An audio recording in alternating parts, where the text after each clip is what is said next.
You're watching America This Morning, America's #1 early morning news. Good Wednesday morning. It is day 2 of the government shutdown, and the ripple effects are being felt across the nation. Now, despite the growing sense of anger and frustration on the part of many Americans, no new talks are scheduled. The Republicans are set to try a plan which would fund only certain parts of the government. ABC's Tahman Bradley is live at the Capitol for us this morning. Good morning, Tahman.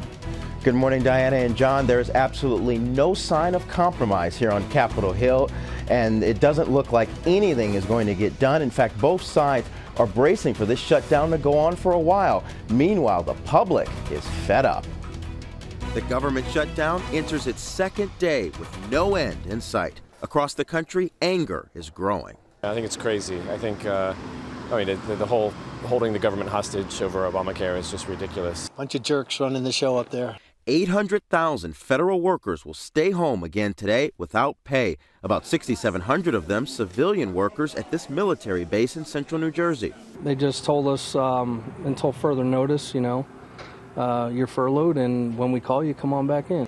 Local officials are worried about the economic impact. As these people start losing their paychecks, they're not going to spend the money in town. According to one estimate, the government shutdown will cost taxpayers $300 million a day, $12.5 million an hour, and $1.6 billion a week.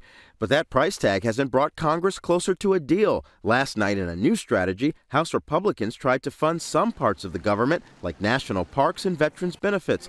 But the measures were defeated by Democrats who want a full government spending bill without changes to President Obama's health care law. They took hostages by shutting down the government, and now they're releasing one hostage at a time. As Washington braces for a prolonged shutdown, some Republicans now admit it's time to put a clean funding bill on the floor. I think this shutdown's a bad idea, and I want a clean CIO. An even bigger crisis is creeping closer. On October 17th, the country will run out of money to pay its bills unless Congress raises the debt ceiling. John, Diana. All right, Tahman Bradley, live in Washington. Thank you.